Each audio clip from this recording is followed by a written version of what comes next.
it is, and it is, very hard. Are you in the UK? Um, so yeah, so if you do have questions, ah, I do offer a service to help with CVs. Okay, good. I do offer a service to help with CVs, but I do charge for the time and stuff. But if that's something of interest, the best thing to do is look at my profile. There is contact information there, and just kind of contact me. Or better yet, just drop me a direct message. It is indeed is not one of the better ones. It is and it isn't. Um, there's a couple things. It's really, you need to get a job in the UK. You need to have your CV aligned with the job description, drawing on your experiences. Using generics don't work. You should have a cover letter, and that's really the first step. So if you're struggling with the CV, most likely that is um, where it's falling apart. Um, and if you're looking for job searches, LinkedIn is a good one.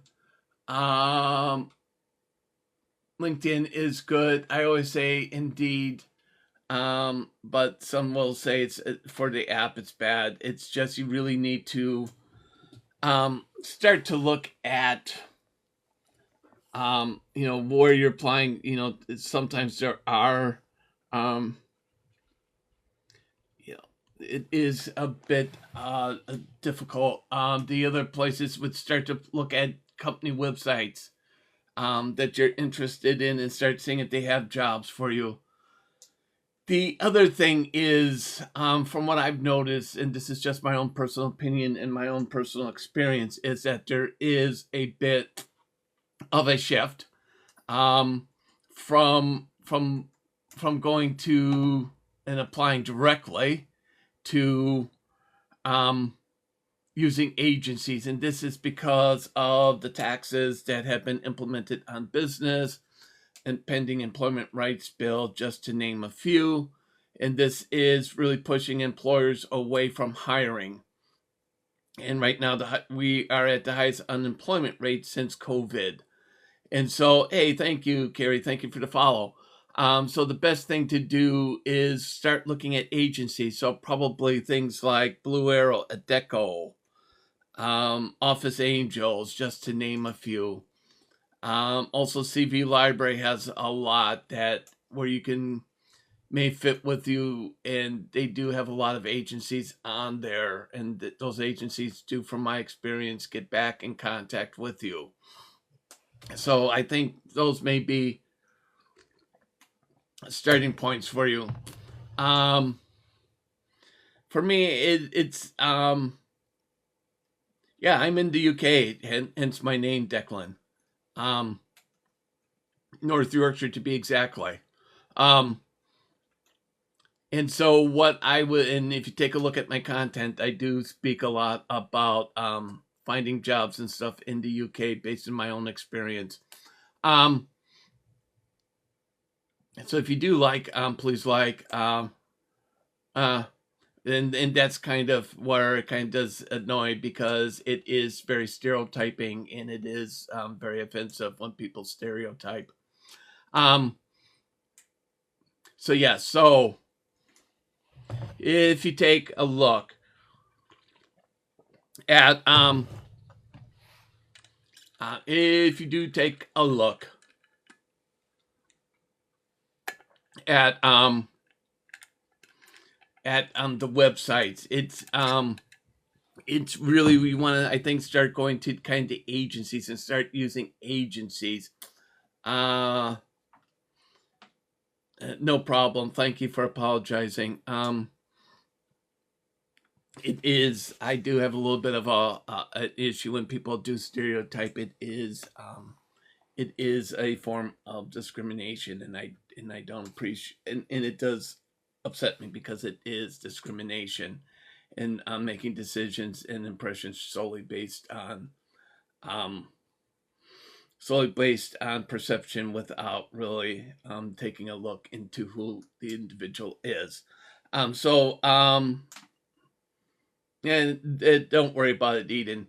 So what I would just say is, if you're looking for UK jobs, the best thing to always do is, at this point right now, is working on, um, is to look agency wise, because agency is the it's I think it's going to be where things lie until there's a change in policy, and we start to see a bit of hiring.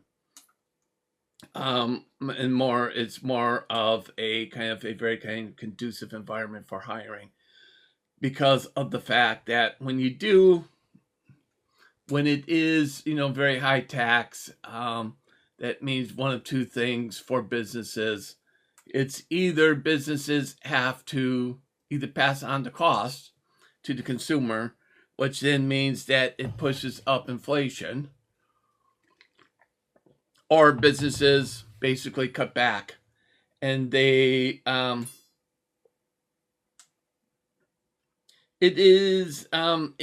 can be with agency. You're right, an agency. It is more profitable, and it is for you to work agency, and there's a couple of reasons for that. There's one is the cost for the business is less because they don't have to pay sick time, they don't have to pay benefits, they don't have to pay taxes, so it's just a fixed cost for them to hire an agency. The other thing is that in the market, because agency work is not guaranteed, you do have to give notice and all this. Less notice period, it becomes a bit of a risk for the workers. So to be able to do it, they have to incentivize it. So if they're going to say to you, well, you can work for company X, but you're going to make the same as someone else who's hired, but you don't have the same rights as them, because you can, lose your job with just a week's notice.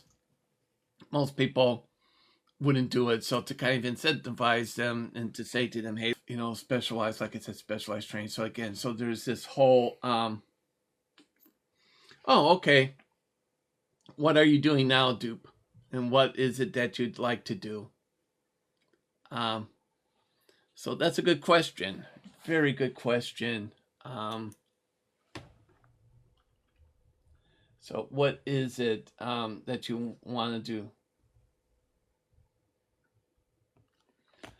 So if you're just joining, you do like the feed, please like, please share, and please follow. And if you do feel inclined, please send gifts, as it really helps me to know what people like, what people are enjoying, and it helps me to plan my content. If you are, looking to change career paths, the ones that I would definitely would say to do, or at least to consider, if you do have the interest and experience, because it really comes down to experience, interest, because statistically about a third of the UK workforce at one in the year will consider like job and career changes, especially if you've been in like career change for in a job for a couple of years. You do start to think maybe the career is not the right path for you.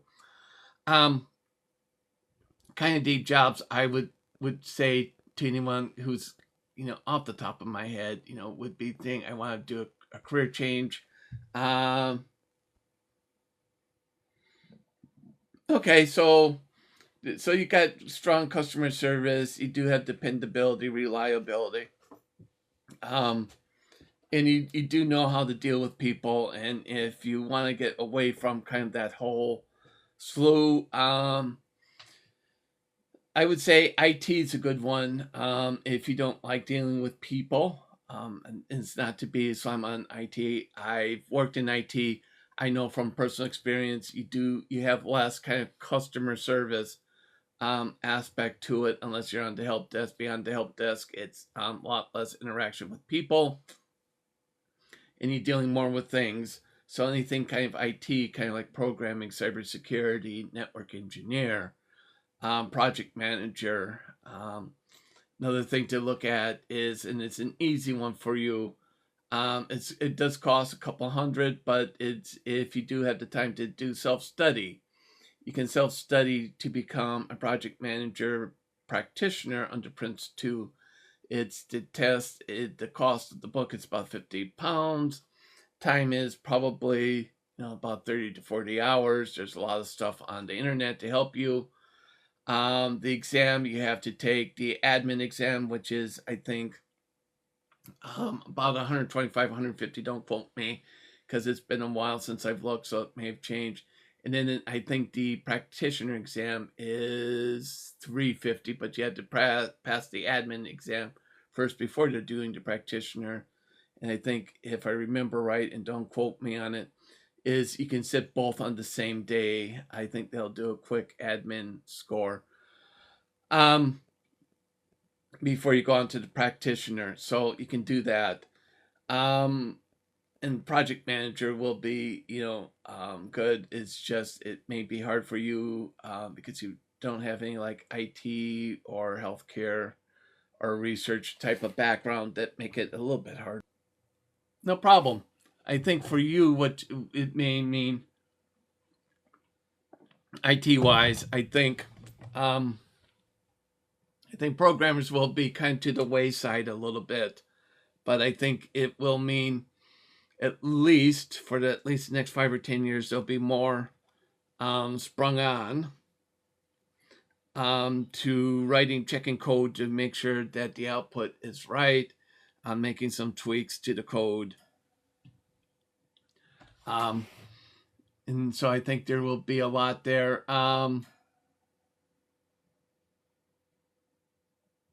Yeah, I think, and I always will. I don't think, again, for me, I don't sit with the prophets of doom and the naysayers about AI taking over jobs. I think it will just be like computers. I remember when computers started to become, change from the mainframes to kind of the PC desktop type of things, and the revolution that brought into the workplace, and in the changes, especially like at grocery stores and stores in general. And it was basically the prophets of doom were saying that everything would wind up on being online. We won't be needing anybody into stores because it would be all automated. And what has come out, really, I think, since then, and I think it still holds true today, is that people do like the human interaction, and so there will always be a need for human interaction, and also for humans to work with humans, and there will always be the need to check what's being done by the computers, and through automation, to make sure it's accurate, it's correct, and it is not a bunch of gobbledygook that's coming out. So we need to ensure we have the oversight, the controls, to make sure that it's serving the needs. Hey, no problem, Will. I'm always back on at 4 a.m. So when you're up again this time, just hop in. Um, so, oh, well, thank you, Will. Oh, that's so appreciated. Oh, that's so unexpected. Thank you. Thank you so much. You have a good one too, Will, and hope to see you back. So, yeah, so I don't think, AI will ultimately replace things. I think in the end,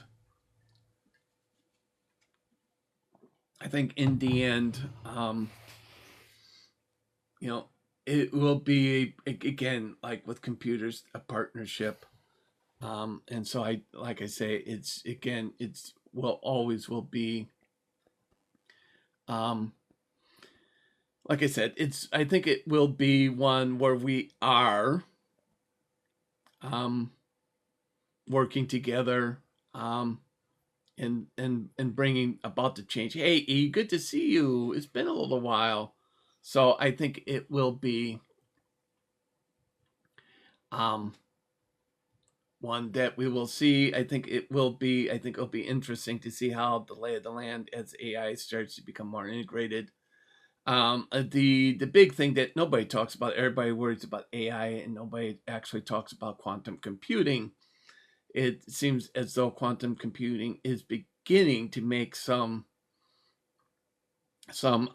advances very quickly. And what is quantum computing?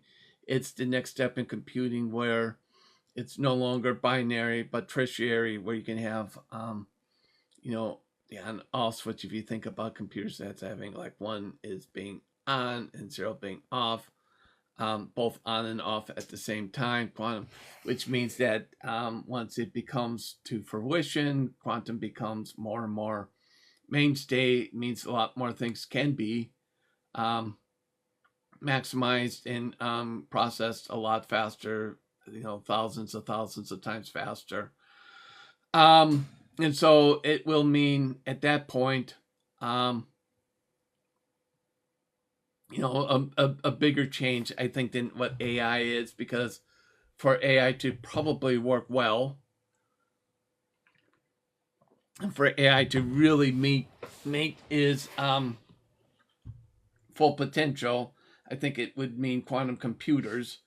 And again, this is one of the things, and when we talk about changes to computer science degrees, I think this is going to be one of the big areas. You know, is quantum computing, and you're going to need people to design it. You're going to need AI. You're going to need people to know how to prompt AI to do the design. So I think it will ultimately come down to that. So I think that's really where it's going to wind up. And I think the big change with jobs won't happen with AI, but with it is still, yeah. And I think it's always because there's, like I always say, there's this kind of evolution as technology advances. It reshapes the job forces, and so certain jobs will be kind of absorbed, new jobs are created. So we're kind of going through this kind of churn with technology. And so I think technologically, we are kind of at the preface of a big change, but I don't think that change is really going to happen, or we won't really see it until quantum computing has been kind of finalized, and we have now put in place of quantum computing. And once we get to quantum computing, I think it will really then start to allow AI to reach its full maximum, and then I think we would start to probably see the real changes. But until we get quantum computing into the mainstay and really have allowed it to develop a bit, I don't think we will actually see it. So I think what I'm going to do now is just wind down and remind you that I'm back tomorrow, 4 a.m. Greenwich Median Time, and happy to continue the conversation tomorrow on AI and quantum computing and take your questions. Thank you, everyone, for the gifts, the likes, the shares, the follows. It's been an amazing day. Thank you so much. I'll see you back tomorrow, 4 a.m. Greenwich Median Time.